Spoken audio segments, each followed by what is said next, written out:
So look, man. Hey, y'all, look. I'm not even gonna lie to y'all. This one kind of made me mad. You wanna know why? So in this video, they said the cops suspect that the family chopped up and grilled their missing grandma. They said they put grandma on the grill. Hit the like and subscribe button. This came 7th, 2023. It's a quiet summer afternoon in this Maryland neighborhood. But when a neighbor spots a plume of black smoke rising into the air from the brush in a nearby house's backyard, they call the fire department. The fire department arrives to investigate, but by then the fire has burned out and there's no sign of any arsonists. Little do they know that 4 days earlier, this house that looks just like all the rest was the scene of something like a horror movie. The woman allegedly killed and dismembered by her daughter and granddaughter. It's a case that is stopping everyone in their tracks. Burned and dismembered her body into more than 67 pieces. This is Celia Hardy. She's 19, and she says that her grandmother's screams aren't all that unusual. She always screams like, Yeah, 19 and you cut your grandma body up. And well, anybody who did that in general, but 19 is crazy. and stuff. She will always scream. So, No, it's weird in general, but dismembered body. Do you know what dismembered means? Okay, so we found pieces of her body, pieces like chopped up, like somebody's body was chopped up in bags in the house. I can't say for sure that it's your grandmother. I don't know whose body it is. I don't know who else's body would be in the house. But her grandmother, 71-year-old Margaret Craig, hasn't been seen since. When the police get involved, they'll discover that this apparent missing persons case is far from ordinary. I know she went missing twice last year, and then January she did the same thing. Was there a report for that? No, she came back the third day, but she never said what she was or anything. And I kept on asking, she didn't want to tell me. A grandmother's scream, a smoking grill, and a chainsaw bought from Amazon. Here on the decoder, with never-before-seen interview footage, this is the disturbing story of the disappearance of Margaret Craig. She's known affectionately as Auntie Joyce among her relatives. As she got older, she began experiencing health issues. She'd recently suffered multiple strokes, and as a result, she needed long-term care. Her nurse was her daughter, 44-year-old Candace, living under the same roof and spending almost all their time together. Candace was dedicated to looking after her mother. She seems to have been the perfect daughter to the perfect mom. As a result, anyone would think she'd be distraught at the idea her mom had gone missing and that she'd contact the authorities as soon as she could. But it doesn't work out quite that way. On May 31st, one of Margaret's nephews drives over to the house. She hasn't been returning his calls for a week now. Having had so many medical emergencies in the past, her relatives are terrified that the next one will be her last. When no one answers his knock on the door, he calls the police. He messages Candace at the same time. He says, "I'm on the phone with the police. They are doing a wellness check. Sorry to scare you, but this is not normal." She responds with a thumbs up. When she finally comes to the door, she tells... She did it. Both of them did it. I'm gonna just say they both did it. Because it ain't no way that somebody say they looking at your mom for a welfare check and you do a thumbs up. Even if females don't do that. Females, even if they see it 1,000 times, they still try to be like, oh my gosh, we have to make sure. So no, that's a red flag. The family members that are gathered there that Margaret's gone to a friend's house. She says she'll go to the police once 72 hours has passed, not before. This is convincing enough that the responding officer leaves without taking any action. Margaret is an adult, after all. Even if she's a vulnerable one, Candace's words are enough for the police. But not for Margaret's family. One of them, at least, is still concerned enough that 2 days later, on June 2nd, they call 911 again. Somebody did come forward and contacted the police department and asked the police to do a welfare check. Officers respond to Margaret's address at 1:37 p.m. Candace answers the door and lets the cops in, seemingly ignorant that there's anything to worry about. It hasn't yet been 72 hours, after all, since she last saw her ailing mother. At least throw everything into question, including the devoted daughter's claims. Is Margaret really missing? Or is the truth something worse? The investigators sit down with both Candace and her daughter Celia. They want to know when exactly they last saw Margaret, in what circumstances, and what they think might have happened to their beloved mother and grandmother. Candace is visibly in pain before the investigator comes in to talk to her. She's recently had issues with her back and went to the ER for it about a month ago. Has something she's done recently, some physical activity, like heavy lifting, aggravated the issue again? It's body language like this that will be key in her interview. Pressure from family members, the community, and the media is mounting. They need to find out if Candace and her daughter's stories match up. Basic information. What is your last name? Craig. Who do you live with in that house? My grandmother, my mother, and my mother's boyfriend. What's his name? How long has he been living in the house with y'all? 2 years now. 2 years? The investigators can tell Celia has something to say. So when was the last time you seen your grandmother? On Tuesday, before I left to go to work. And you saw her last on, around what time was that when you went to work? Was it 11:30 in the morning? Yeah, before I went to work. Was she okay? Like, was it? I had to check on her to let her know I was going to work. Where was she at? She was laying down. In her room? Yeah. Okay. When you said you checked on her, was something wrong with her? No. I guess she was just sleeping. Okay. So I know that your mother's missing. Mm-hmm. What is, kind of fill me into what's going on? My daughter saw her on Tuesday. She said she was in the bathroom dumping her colostomy bag, and her grandma come out her room, and then she went out the front door. And then when she went out the bathroom, she realized the front door was open, so she knew she had to leave. But she didn't see her leave, but she knew she heard her. So I saw her Tuesday, May 29th. Yeah, she said before she went to work. So far, so good. Both mother and daughter concur that the last time Margaret was seen was on Tuesday, 3 days earlier, May 30th. And you said you last saw your mother on Monday. Yeah, we put some stuff on the grill and took some food into her room. What did you see her at? In the house. Yeah, we took some food to her bedroom. We had put some hamburgers on the grill and chicken. What is the condition of your mother? She had a couple strokes, diabetic. She was showing signs of early dementia, but not really diagnosed. The doctor never diagnosed her. She didn't want to go. As Candace is talking about her mother's condition, we observe her touching her neck and her back again, like she can't get comfortable. This is a stressful situation, as she's only making her mother sound more vulnerable. Perhaps, conveniently, the undiagnosed dementia is something no doctor can confirm. What do you know about her personal life or anything? Like anything going on in the house, that would be issues? Stress and depressed. With what? Sister. He took some money and stuff. Celia, meanwhile, focuses less on her grandmother's medical issues and more on her family's personal ones. What was her condition when you saw her Monday? She was quiet all day on Monday. She basically stayed in the room. She didn't really do anything. That was it. She was in the bed. It was quiet. Like the last couple of days, she was just quiet. It was like you can hear her on the phone talking, and then she would just start crying when she gets off the phone, like she was depressed. And I kept on telling her, I said, you need to tell your family how you're feeling. And she didn't want them to know certain things, and she was like quiet.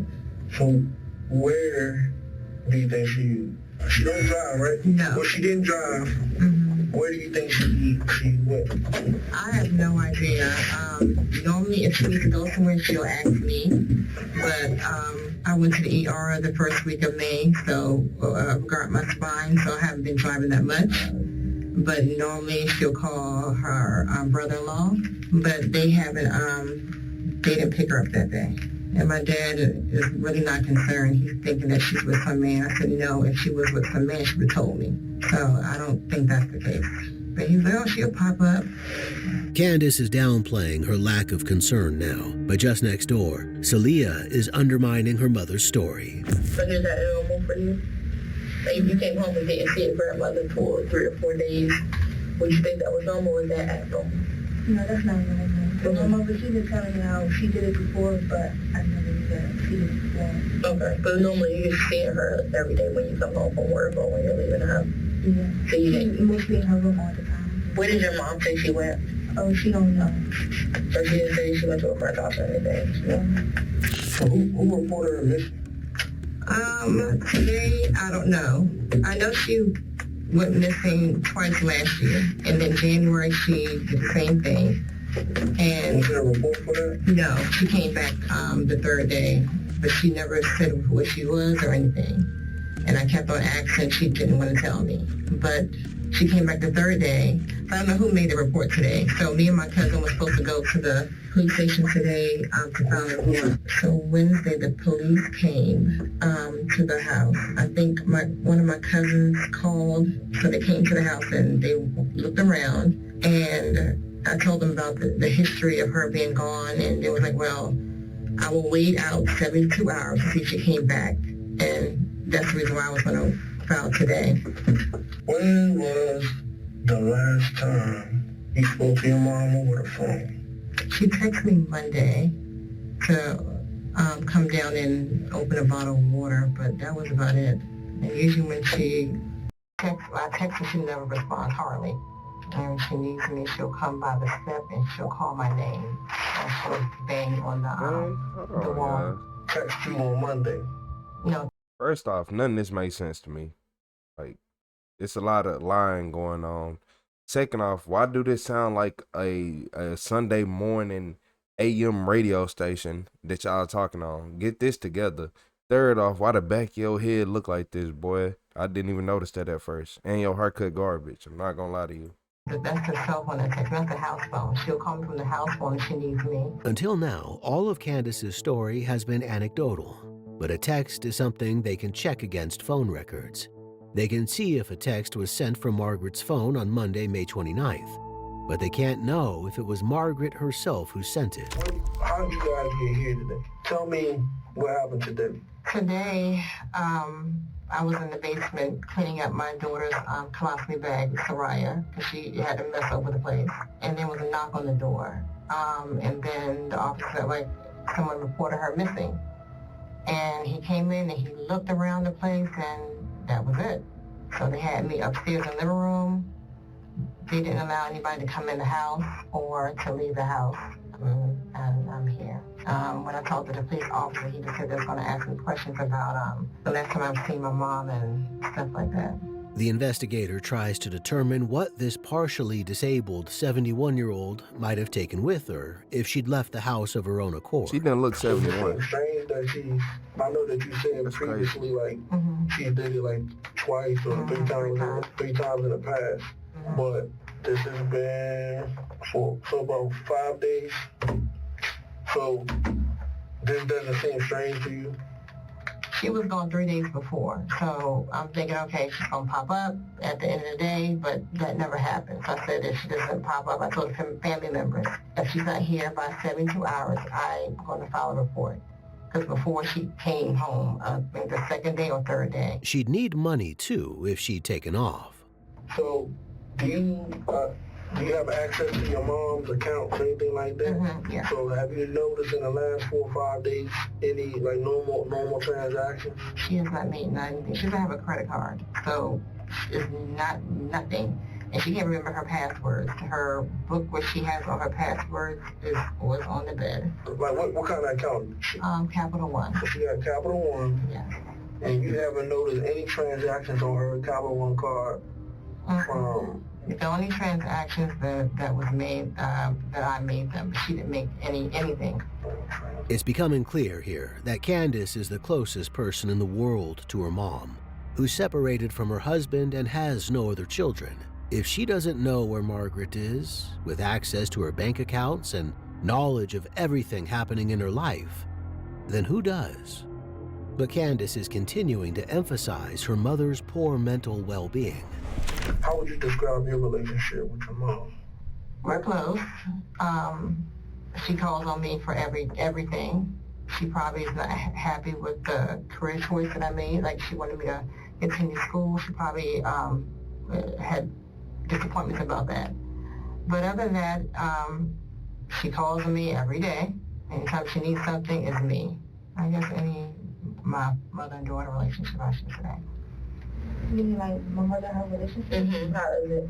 It's okay. Like, I mean, outside of like, the regular family or even like, you just, I've been hearing my mother been taking her money too. Is she unemployed? Yeah. How long has she been unemployed? She stopped working, I say, some years now. Okay. More than 3 years. She said she gets paychecks, but I don't know how. Okay.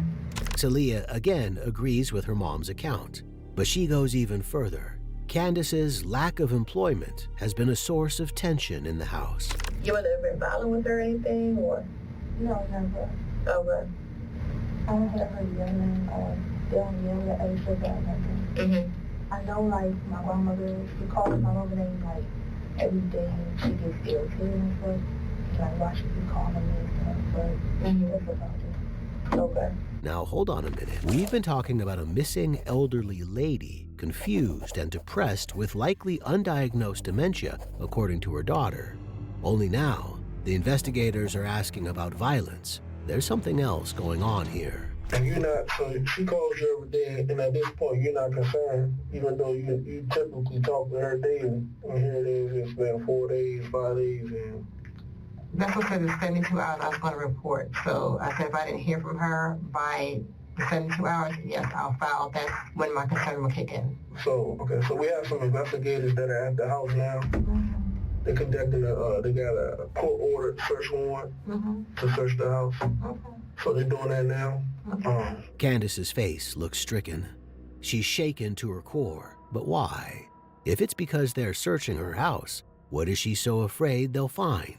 Little does she know, they've already found it. So right now, what we're investigating, we found a dismembered body. Do you know what dismembered means? Okay, so we found pieces of a body. Pieces like chopped up, like somebody's body was chopped up in bags in the house. I can't say for sure that it's your grandmother. I don't know whose body it is. I don't know who else's body would be in the house, but she's obviously missing at this point. We'll get her. We'll get whoever it is identified, but more than likely, based off of saying that, everybody said that they haven't seen her, it probably is her. So that's what I'm a homicide detective. So that's what I'm investigating. So that's why I'm asking you the questions along the lines of would it if it got to a point where it got to the point where maybe it got so violent, you know what I'm saying? So because are they speaking English? Like, I'm being so serious. Are they speaking English right now? Like, I swear, it's look like I straight feel like I'm watching one of them Japanese animes. Every time I look down or look anywhere else and I'm not looking directly at the subtitles, I don't know what they saying. The thing is that it wouldn't make any sense for us to find, pieces and bags in the house. Let's go back to the moment earlier this same day when the police arrived at Margaret's address for the welfare check. It's just after lunchtime, and they're expecting it to be little more than a routine visit. The trail, if there is a trail, will surely lead them out and away from the house. But it doesn't. The second Candace lets them in, they notice a strange smell lingering in the air. The smell is that of decaying human flesh. They also spot 3 white plastic trash bags on the floor of the basement. Around these, they see bloodstains. One of the bags is open, and it visibly contains human brain matter. There's a knife lying on the floor beside it. Candace Craig has just let the cops into a murder scene. As the officers search the house, they also find a chainsaw cover, cutting utensils, and cleaning materials. Finally, they discover the chainsaw itself. It doesn't take much of a leap of the imagination to realize what horrible purpose that chainsaw had. A neighbor approaches the police, seeing them roping the house off as a crime scene. They even had like a little table with one of the umbrellas. They had that out there. They had the grill. In hindsight, they think that what Candace and Celia were burning was human remains. Candace isn't going to crack, so the investigators focus in on the weaker link of the two, Celia. So, I mean, like I said, I can't say that for sure it's your grandmother. More than likely it probably is. Because, who else would be chopped up, in the basement. So that's where we found the pieces of her body at.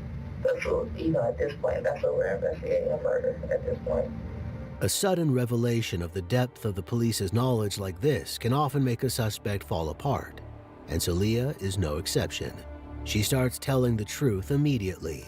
So you can think of anything, let me know. I know I heard my grandmother scream, but when was this? This was Monday. Now I know I heard her scream, but she always screams. Like when she was to fall and stuff, she would always scream. So I asked my mother, what is that? She said that their boyfriend did knock something over, but all I heard was a scream. So I really don't know why. So you heard her scream on Monday night, and then you woke up, or was you in your room? I was already up. Oh, so you was already up in your room? Yeah. And then you came out of your room, actually? No, my mom, she came in my room. I was like, who's that screaming? She was like, bending off something over, but it didn't sound like bending knocked over something, because she was in the basement. I couldn't really hear anything. So you heard her scream basically from her room, and then your mother came in your room, and shortly after, and she said that it was Benny had knocked over something. Yeah. You just didn't think twice about it. Yeah, because she always, when she falls, she screams. Okay. The investigator knows she's starting to get somewhere. In order to encourage this confessional spirit, she offers Celia some food or drink, like a reward. Do you need any water or anything? Yeah. Anything to eat, anything like that? Yeah. We have snacks and stuff. Yeah. What do you eat? Like, are you allergic to anything? Pineapple. Okay. All right, I'll be right back. Then she leaves Celia alone for a moment to stew in her thoughts. Look at her body language here. The reality of what's happening is slowly sinking in. She's resorting to self-soothing, hugging herself for comfort. She looks at the cuffs attached to the walls, like she's contemplating the very real possibility of future prison time. Her only hope is cooperation with the cops. Like she's resigned to this, she takes the fruit cup the investigator gave her and opens it. She's going to try to take charge of her future now, even if that means turning on her mom. I just want to clarify. So you said that you heard your grandmother scream on Monday night, but you still saw her on Tuesday morning? And you're sure that she was snoring and not like, and you just didn't like, you know what I mean? I heard a noise, so I guess she was snoring. Okay, so you're sure? But I told her that I was leaving out. I didn't hear anything. But she didn't respond back to you? No. So she very well could have not been alive at that point. I don't know. Okay, were y'all close? Yeah. Okay. Candace's story hinges on her daughter having seen Margaret alive on Tuesday, but Celia didn't actually see her. It's one thing for a loved one to die from cancer or old age or whatever, but to have someone die, where they're, chopped up, that's completely, that's different, that's a different kind of suffering, you know what I'm saying, there's nothing natural about that, so that's why we're just trying to get to the bottom of it. So, your mama put her mother, she chopped her up, she chopped her up, bought a chainsaw from Amazon, and then grilled her? Do I have the story correct? Oh man, this family terrible. Every day. I love this story because it just the smell of a dead body is very, very memorable. So you come in the house, in how we found her, or wherever this body is, how we found the body had was dead for at least 2, 3, 4 days because it was kind of decomposed. So it had been there for a little bit. It would match up for what you heard on Monday because, it's now Friday. So a body, chopped up or whatever, and it would make sense. In what you heard on Monday, it could have been, whatever was going on down there. So that would make sense. But if you're saying that you saw her on Tuesday, and seen her sleeping, that part wouldn't, it wouldn't go with how long that body would have been, in the bag, you know what I'm saying? we just investigating. Like, we're just investigating this at this point. So we're looking for you to know anything that you know. Like, it's important. And even if it's something small that you might think, like, it might not matter, it would matter to us. I was going through my Amazon orders. Mm-hmm. I saw she ordered a chainsaw. Mm-hmm. On what day was this? I gotta look back on the orders. Mm-hmm. Was it this week, though? Yeah, it was this week. Okay. I know she ordered a chainsaw, and I was asking, like, what is it for? She didn't really tell me or nothing. The detective clarifies what she already suspects, that Candace is the prime suspect here. Is she, like, normal? Does she have, like, rage fits? Is she violent at any time? I know my mother and Billy, they argue and stuff, so she would, like, throw stuff at him, like, throw, like, hard stuff. Like, last time she threw something at him, I made a hole in the wall. So you just pretty much have, like fights between them, but never with your grandmother. Has Benny ever had any issues with your grandmother? We observe Celia keeping her arms wrapped tightly around herself as she reveals how conditional her mother's love can be. Today she was just texting me, oh, I love you, I love you. So when she's telling me that she loves me, that means something really bad happened. Or she did something. Is that abnormal for her, or normally when something's going wrong, that's what she normally tells you? Something goes wrong. When was the last time she, like, said that to you when something went wrong? Like, what happened with that? She normally says I love you, so... You just knew something was up because she was saying I was at work, she was telling me the police is here, I love you, and I was calling her phone, she didn't answer, and she finally answered. She told both my sisters the same thing, she loved them, and stuff. So I just knew something was wrong. This is an obstacle to her cooperation. She doesn't want to betray her mom. The investigator tries to put her mind at ease. We don't go back and forth about, like, you know, or we'll go to your mom and be like, okay, well, your daughter said this, but that doesn't make sense. We would let your mom tell her story, and then after she's finished telling us, like, we'll ask questions and be like, hey, so you didn't smell a body in the basement, and then we leave it at that. And then we just talk at the table, and that's it. Yesterday when I was washing clothes, I did smell something, but I don't know what type of smell that was. You never smelled it before? No, just a bad smell. It just stunk? Yeah, it's like the whole basement living room. It just stunk. And I realized the carpet was gone. Did you have carpet there before? Okay, and it just disappeared? Yeah. The smell of a corpse is obvious. So obvious that the police didn't need to be in the house for more than a few moments that day to realize what they'd walked into. The investigator tries to impress this upon Celia. So through this whole thing, like, between your mother telling you not to go to your grandmother's room, to seeing the carpet gone, to, like, you didn't think, like, anything was going, like, where it was going on, because, like, so like, your mother never at any point said, like, hey, this is what happened, like this whole entire time. It seemed weird, but I was trying to ask her questions. What did you ask her? And you heard from grandma and stuff like that. She said, no, she was texting her and stuff, like texting back and stuff, going back and forth with grandma. And I know she went grilling. She tried to grill. Like when you like barbecue? I know she tried to grill. Did I eat any of that food, or she just grilled and didn't bring nothing in? No, she just grilled. Okay, but I smelled it, but I just didn't see no chicken. But you didn't see no food and nothing like that?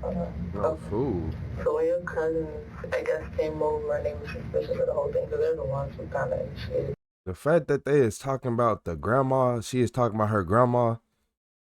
Like, bro, this is sick. I don't care. I'm gonna keep telling y'all that this right here, I done seen a lot of nasty videos, but grilling your grandma, or grilling your mother. This whole thing anyway, because then I guess they couldn't get a hold of her. And then they came in, like you said, they went to the house, police came, they found nothing. Did you never see those trash bags in the basement at all? No. You just smelled I it? just smelled something bad. Celia's listing her mother's suspicious behaviors, but she's not quite revealing everything.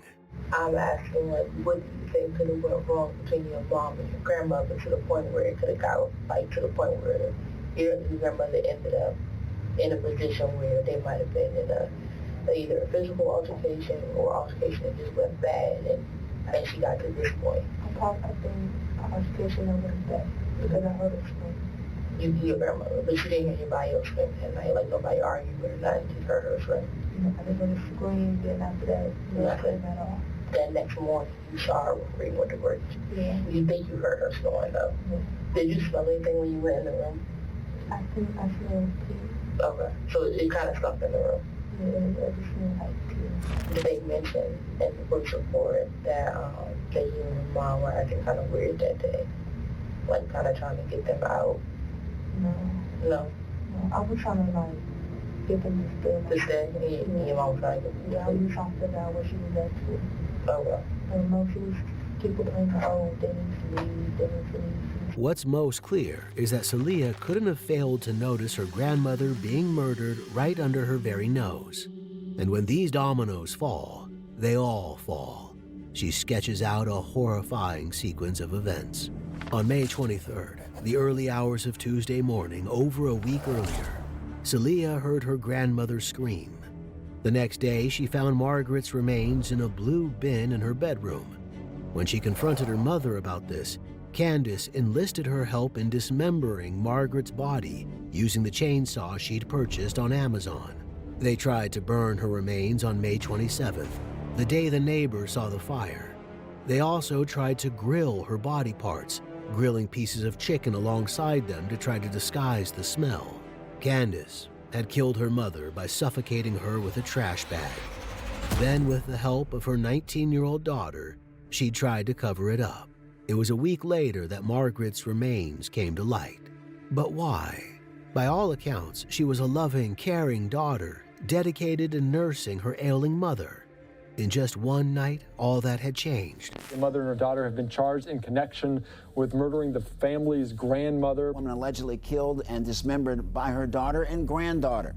It's a case that is stopping everyone in their tracks, and as Lex Juarez explains, it's posing a challenge for investigators, too. Margaret's bank account was active even after her death on May 23rd, buying a box of 13-gallon trash bags, paper towels, and a plastic drop cloth.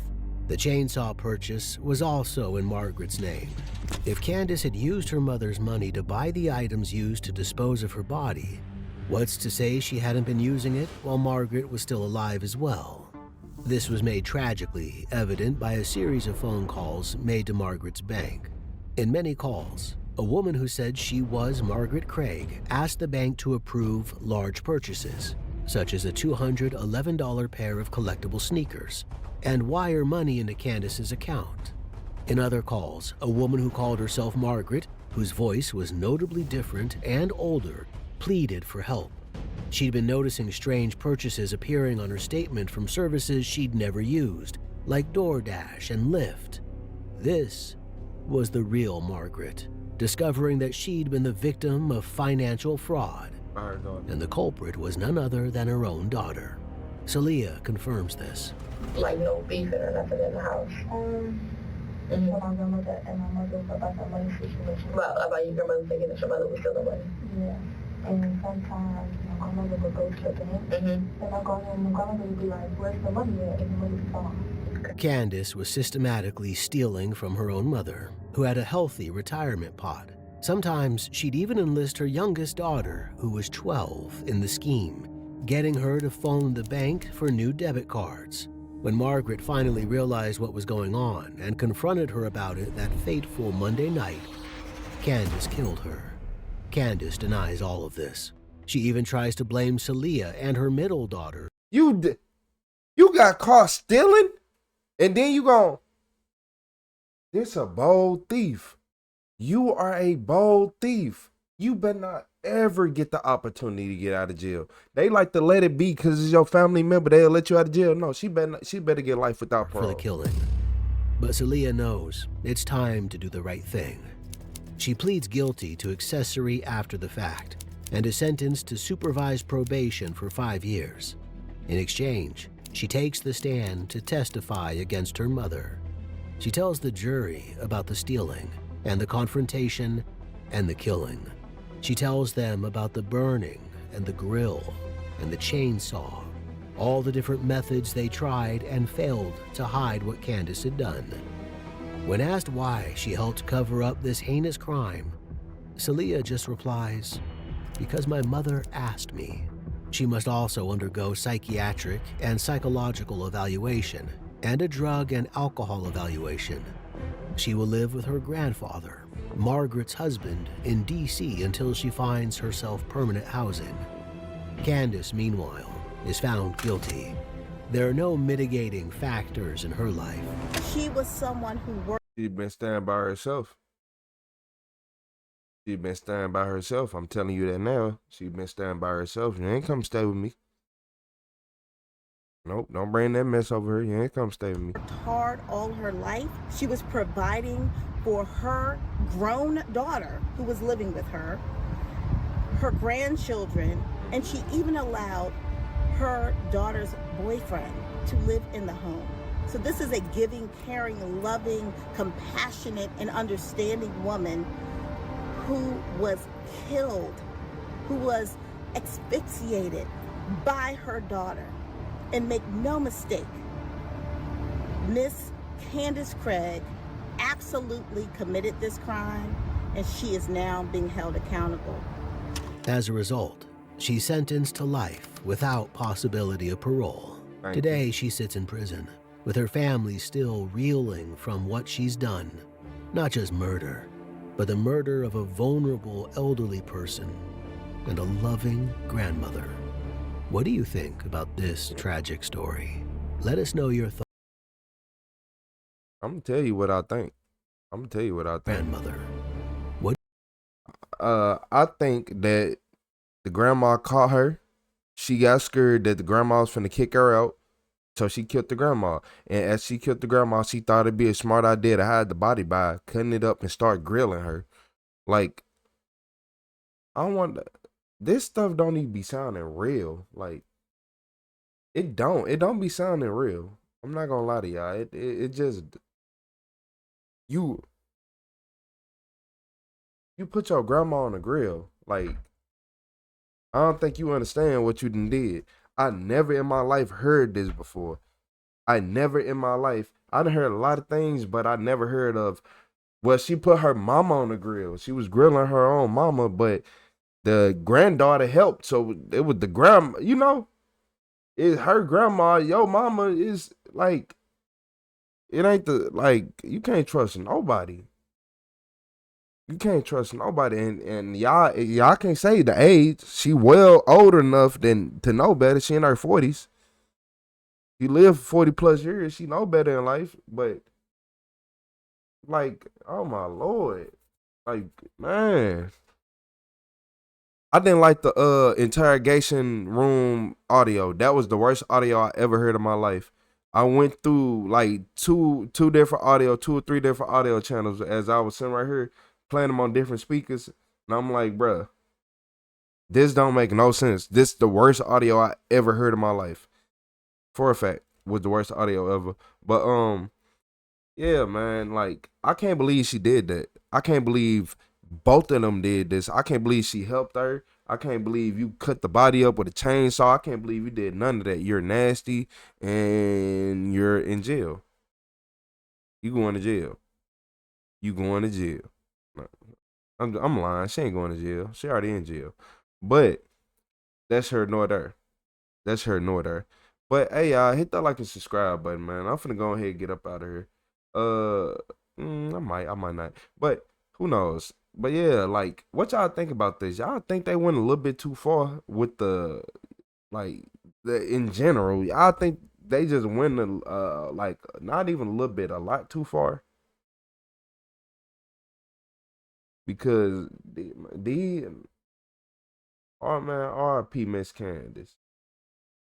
R.I.P. Miss Candace, because your daughter and your granddaughter ain't no good. Especially your daughter. Your daughter is, I know you didn't raise her that way. I'm sorry. I know you didn't raise her that way. I don't know what got into her. I don't know what it is, but I know you didn't raise her that way. They're gonna put her in jail for you though. And you keep going. You live, you enjoy yourself. You rest. You keep resting, doing whatever you want with your spirit. We gonna handle her. Yeah, we gonna handle her. Lips already look dry. I could tell that she ain't got good hair under there. Come on, man.